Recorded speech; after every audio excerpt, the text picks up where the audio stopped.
This is HIST 3710, Nazism, Stalinism, and the Rise of the Total State. And this is the Week 2 lecture called The Growth of the State.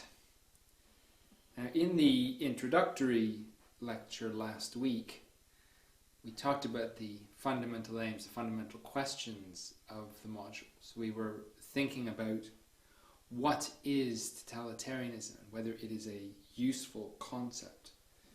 And we talked a bit about Karl Friedrich and Zbigniew Brzezinski and their version of the totalitarian model and the stark distinction that they presented between democracy and totalitarianism, between, on the one hand, rule by the will of the people and rule against the will of the people. What I want to do for the next 50 minutes or so in this lecture is think about just how new and unprecedented, again to use Friedrich and Brzezinski's phrase, how new and unprecedented totalitarian rule was, and to think about where it came from. And then further, we want to think about how stark is the contrast between what is happening in democracies and what is happening in the totalitarian states, that is in the Soviet Union under Stalin and in Nazi Germany in the 1930s. So I've broken this down into three component parts. Okay, so the first is the Nazi versus Soviet state, very briefly. Then we'll talk about the origins of the totalitarian state.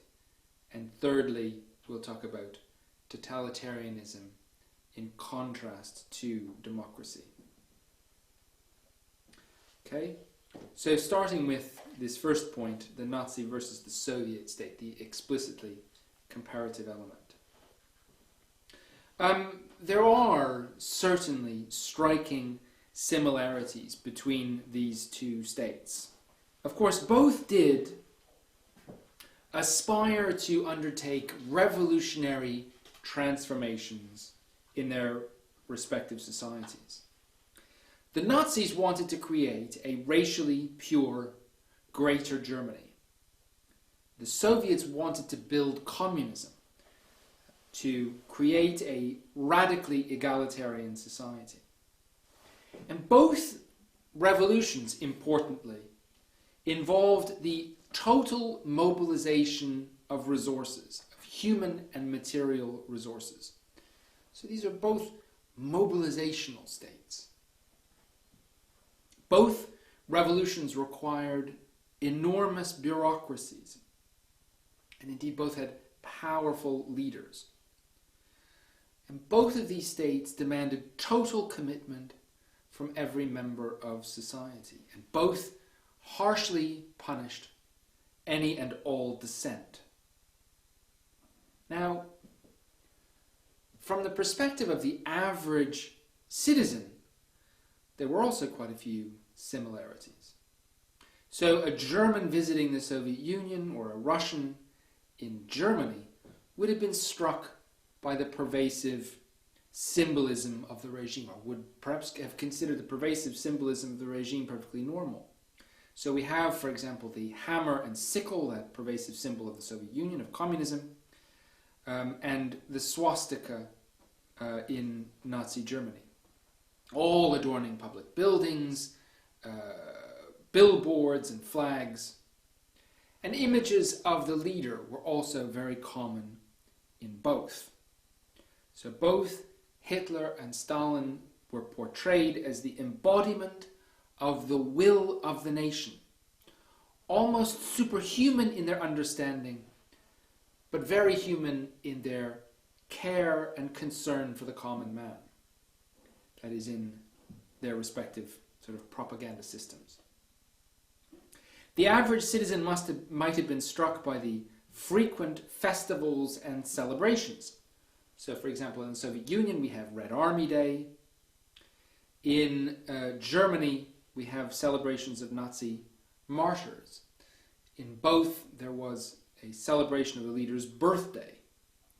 and festivals invariably were accompanied by marching bands, by fireworks, parades of thousands, lending the impression of a unity and enthusiasm of the people for the regime, whether or not that impression was accurate. So given long enough and enough curiosity, the average citizen might also have observed a fear of the political police. This is not something that one should necessarily exaggerate. That is to say, Friedrich and Brzezinski and others writing in the 1950s kind of worked on the assumption that the population as a whole in both of these countries lived in dread of the political police. But actually, we have learned since that fear is rather more specific and narrow. But we'll get into that further later. So there was some fear of the political police. If you look closely, again, observing these regimes at the time, you might have seen the sort of distinct uniforms of the political police. They're black sedans that they drove with darkened windows. People in the Soviet Union under Stalin and Nazi Germany might also have noticed similarities in the state-run youth organizations designed to encourage children to be even more patriotic and devoted to the cause than their parents. And smarter children at these groups might have observed just how political the content was of their meetings. Now, of course, there were stark differences between these two regimes. Differences that the average citizen might not have observed. So while both Nazi Germany and the Soviet Union were one-party states with colossally large bureaucracies, the very structure of the apparatus of state was different. So starting at the very top, Hitler had very little interest in day-to-day decision-making, which he consequently left in the hands of his lieutenants. Stalin, by contrast, was profoundly involved in day-to-day decision-making, so that few major decisions were made without his knowledge and participation. Hitler deliberately assigned multiple bureaucracies to individual tasks in order that they would compete to realize his will. So various commissions and institutions were created and disbanded as the need arose. The Nazi state was focused on the will of the Führer, but it was ultimately chaotic. And some, like Jane Kaplan, would argue that if it hadn't been destroyed by war, Nazi government would have collapsed of its own accord. Soviet administration, by contrast, was much more regular and bureaucratized. So the 5-year plans set out who had what tasks and what tasks these were years in advance. The relationship among organizations was much clearer, and there were all sorts of checking agencies to make sure that each arm of the bureaucracy was doing what it was supposed to do. There were, of course, stark differences, and stark differences that the average citizen might not, or would almost certainly not have observed. So, for example, while both Nazi Germany and the Soviet Union were both single-party states with colossally large and powerful bureaucracies, the very structure of the apparatus of state was different. So, starting at the very top, Hitler had very little interest in day-to-day decision-making, which he consequently left in the hands of his lieutenants. Stalin, by contrast, was profoundly interested in day-to-day decision-making, so that few major decisions were made without his knowledge or immediate participation. Hitler deliberately assigned multiple bureaucracies to individual tasks in order that they would compete to implement, to realize his will. So various commissions and institutions were created and disbanded as the need arose. The Nazi state was focused on the will of the Führer, but was ultimately chaotic. And some, like Jane Kaplan, C-A-P-L-A-N, would argue that if it hadn't been destroyed by war, Nazi government would have collapsed of its own accord.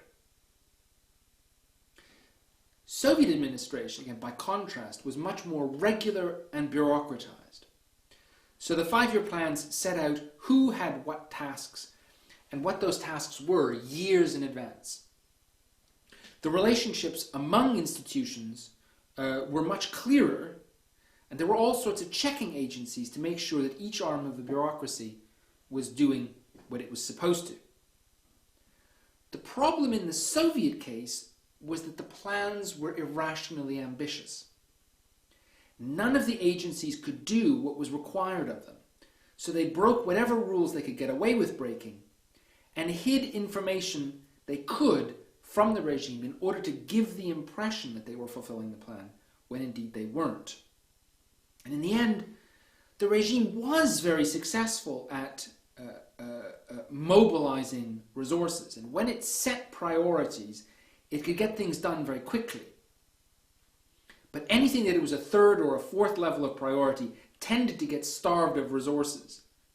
And consequently, the plan was constantly frustrated with bottlenecks and shortages, and every agency was always blaming every other agency for whatever problems it faced. In short, the Soviet state was less chaotic, more routinized, more regular than the Nazi state. Stalin was more involved than Hitler in regular decision-making, but paradoxically, Stalin had less confidence in his administration than Hitler did. And neither had anywhere near the control that they aspired to have. And that's a critical moment for us in consideration of this notion of totalitarianism. So in the 1940s and 50s, these dictators are portrayed as all-powerful. And indeed, what we have learned since then is that they're not nearly as powerful as they want to be. Okay? But let's not underestimate just how powerful these regimes and these leaders were. That is to say, the Nazis could and did decimate the European Jews and occupy all of continental Europe when they set their mind to it. The Soviet regime built an industrial superpower in a decade. But the next question you have to think about is, were they able to transform society in the image of their ideology? This was the other thing that they aspired to do. And again, we get this argument in the 40s and 50s that they did, they were doing that. Okay? So let's keep an eye on that question to see if indeed they are succeeding in doing that, whether their revolutions are fundamentally successful. Okay, that brings us to the end of that first part of this lecture, that is the Nazi state versus the Soviet state. And the next section is called The Origins of the Totalitarian State. So let's agree that the most characteristic feature of the Nazi and Soviet regimes of totalitarianism is the aspiration. Okay, now I choose that word carefully. The aspiration to control and direct every aspect of social, cultural, political, and economic life. That is, the penetration of the state so deeply into society that the boundary between state and society is essentially erased. Okay, let me repeat that.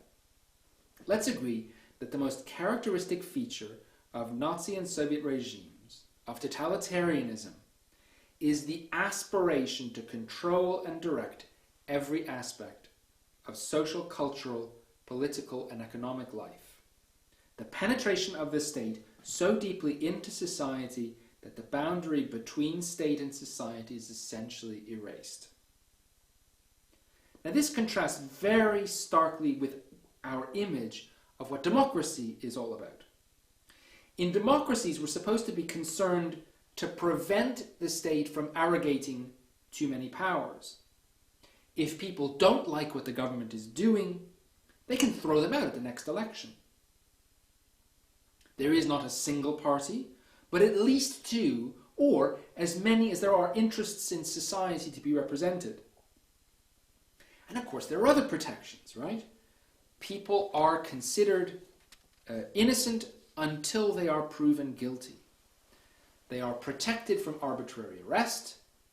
They can even take the government to court and win. So aren't the powers of the government in democracy clearly limited? Well, the answer to that is yes and no. Okay? And we need to understand this by going back quite some distance in time. Okay?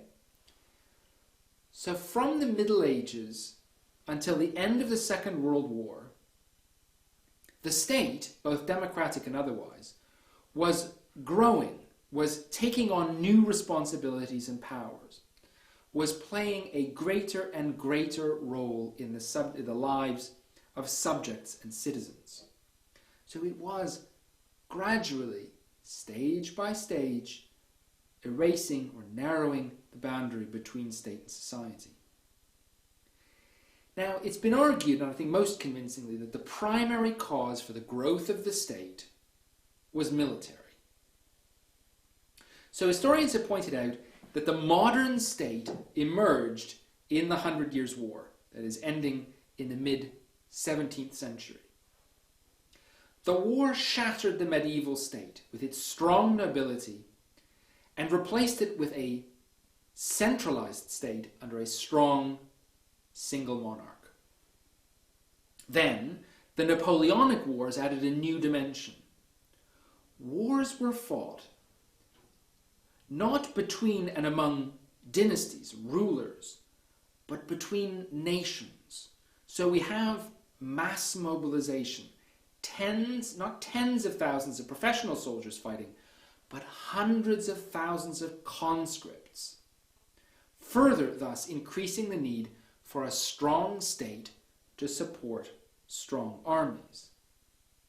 Now, this trend was further reinforced in World War I, that is, with the advent of total war, when for the first time the entire domestic population was drawn into the conflict. Of course, soldiers did the fighting, but the home front was contributing their labor, their money, and let's leave it at that, their labor and their money to the war effort. Entire industries, in the context of World War I, were nationalized. The state controlled the transportation system and oriented it to the front. Taxation was ratcheted up, and the state took control of financial flows through a central bank. So basically, the larger point here is that as the technology of war advanced, the state needed to keep pace in order to remain militarily competitive.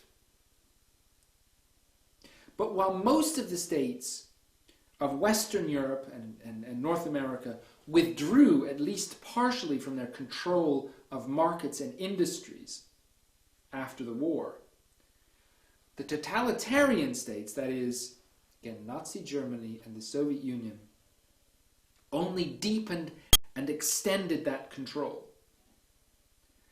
And the point that we need to make here is that in the 1930s, to those in France and Germany and America and Britain, in the democratic states, that extension of control, the sort of control that made victory in war possible, the extension of that control would not have seemed particularly alien or frightening, right?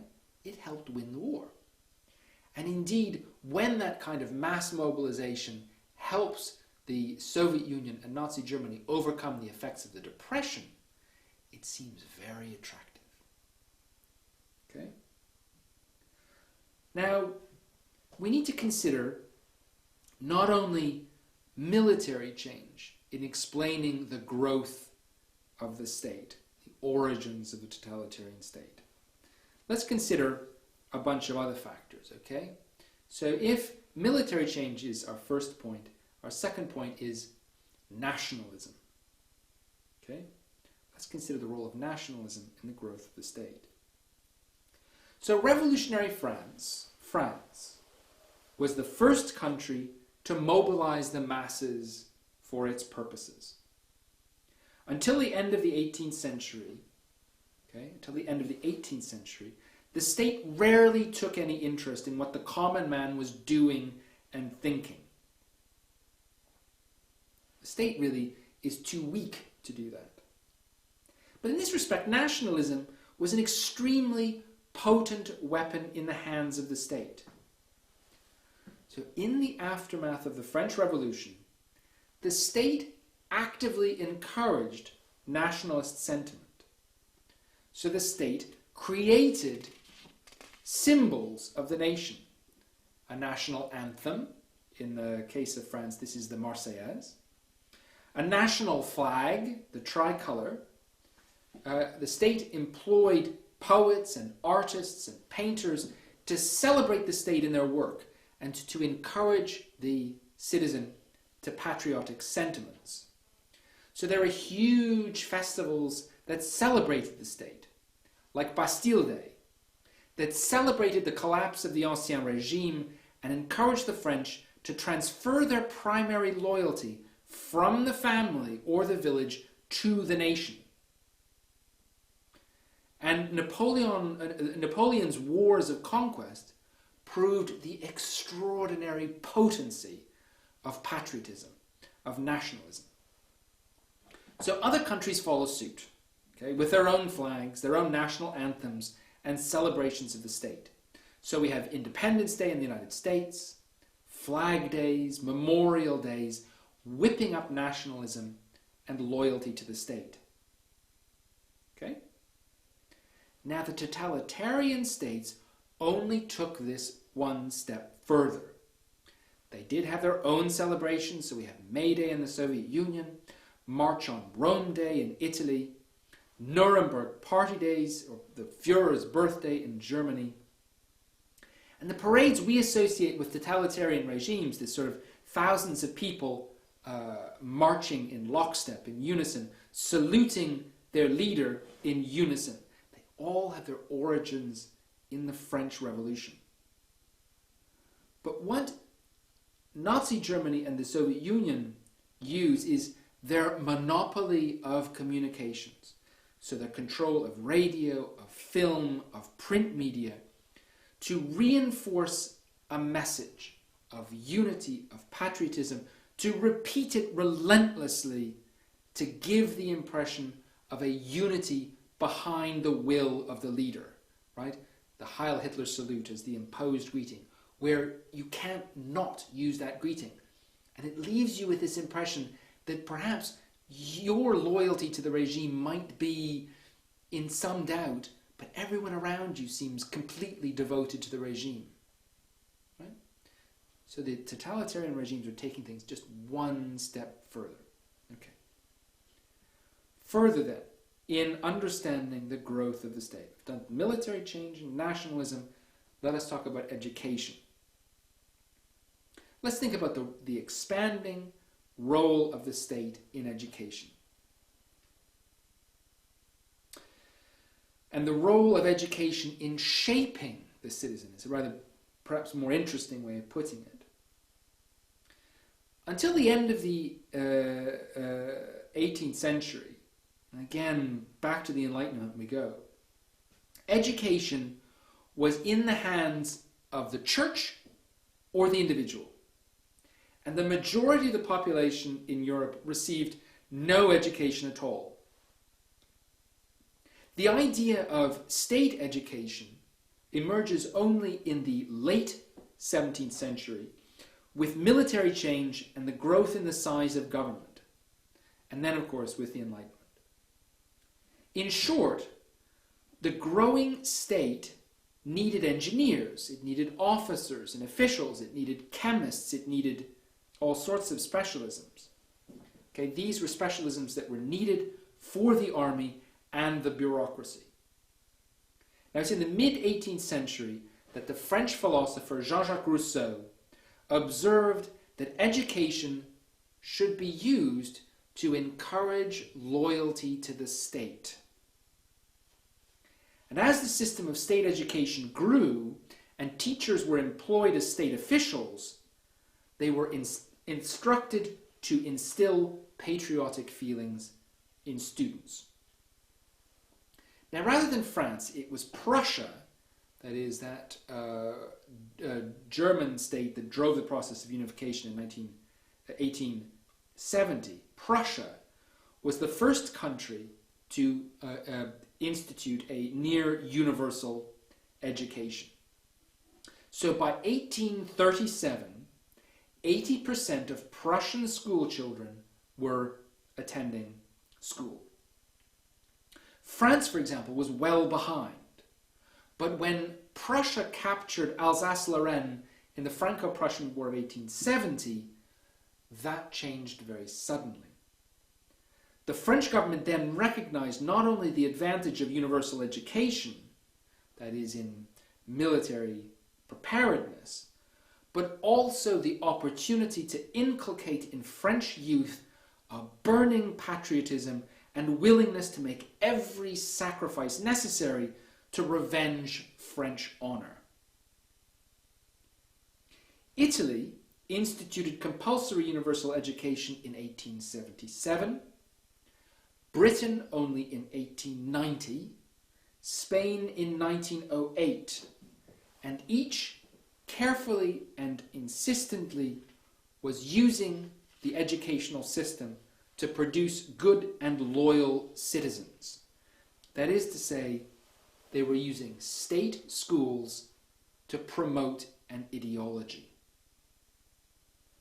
And in this way, the totalitarian states were only taking this to its logical extreme, that which had been initiated 100, 150 years before and had been spread with universal education in the latter part of the 19th century.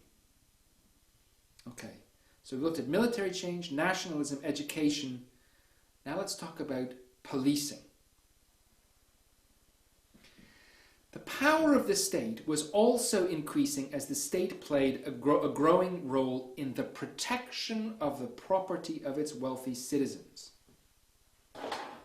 So in the Middle Ages, there was no such thing as a police force. So communities policed themselves according to their own customs. But as the wealth of the possessing classes grew, the possessing classes gained a considerable enthusiasm for the idea that the state should help them to protect it.